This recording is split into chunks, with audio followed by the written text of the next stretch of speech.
So let's start first of all with why it's important to encourage your seafarers to keep learning. Why is it important? Wow, what a question. I mean, it is important and probably difficult to answer quite briefly. I think when I think of learning and I think of what learning does for us as human beings, it kind of fundamentally underpins who we are and what we can do and what we know and how we perform, in our lives personally and professionally. So asking the question, how important is it?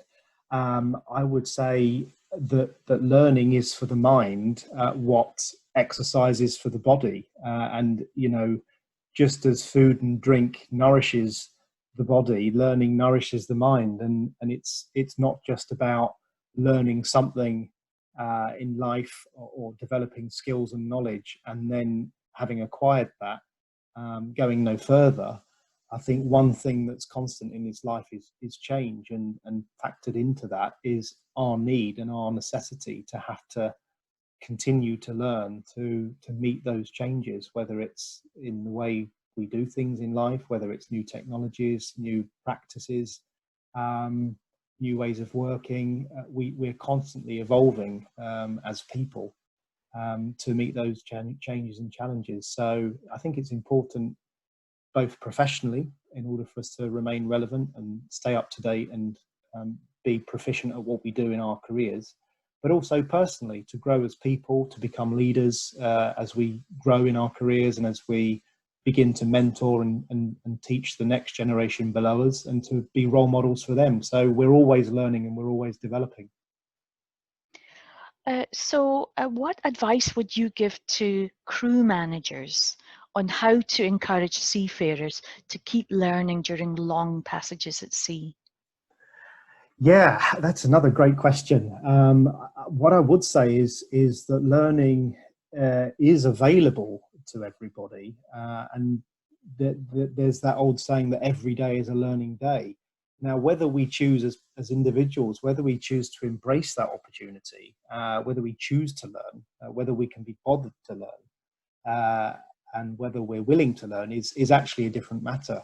And of course, in terms of willingness and engagement, we're going down the road of talking about our motivation, but and our motivation to learn. And I think for crew managers, looking after seafarers at sea, potentially with long passages in which they can undertake some learning, I think really it's for any intervention, it's spelling out what it is the seafarer needs to know or needs to be able to do to perform effectively, and also what benefit they will derive from it. It may mean that they're a safer person, safer operative on board, that they have a more efficient way of working or performing.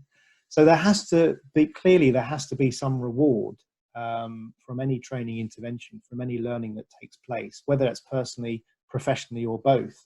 If there's absolutely nothing, or there's the perception that nothing's to be gained, then of course there's little motivation to want to do it. And the difficulty nowadays, I think, that we see is that seafarers are so busy on board. They have so much to take care of with so few hours to take care of it that learning and training interventions kind of slip down the list of things to do, and the priority for it is not always as high as it should be. So I think so long as it can be articulated just how important a piece of learning is for the individual and potentially for the company, then it makes much more sense. And I believe seafarers will be far more motivated to then undertake that learning. There has to be buy-in on both sides, both from the company point of view in setting out why the training is important and what the reward is, the recognition and reward for that is,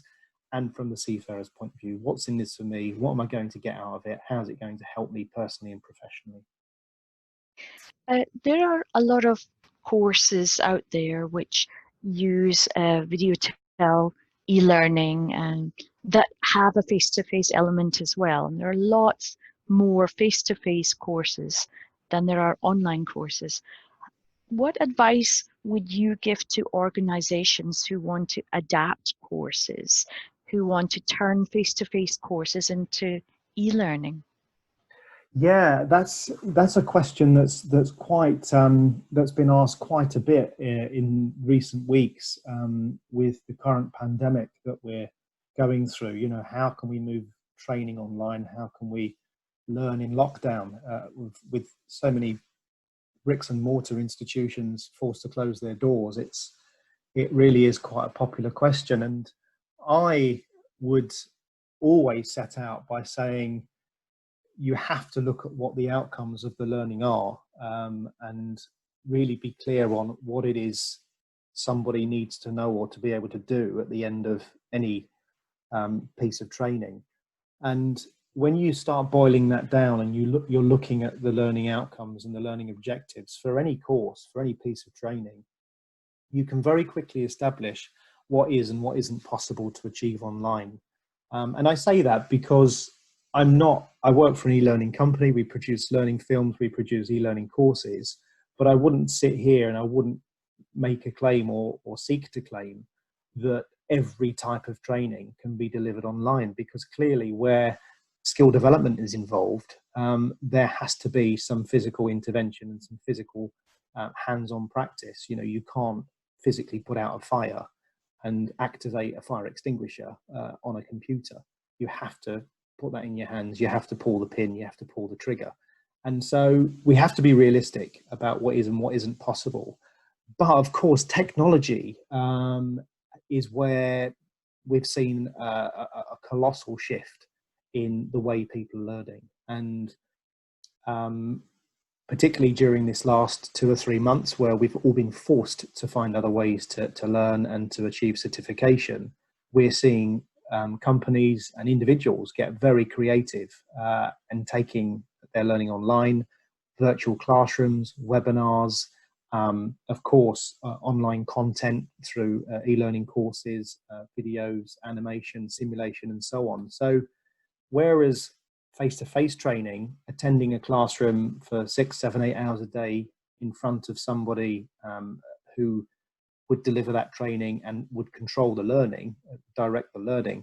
Now, of course, with e-learning, the gift of taking control of that learning is placed in the hands of the learner. You start, you stop, you move at the pace you wish to, you can replay, rewatch.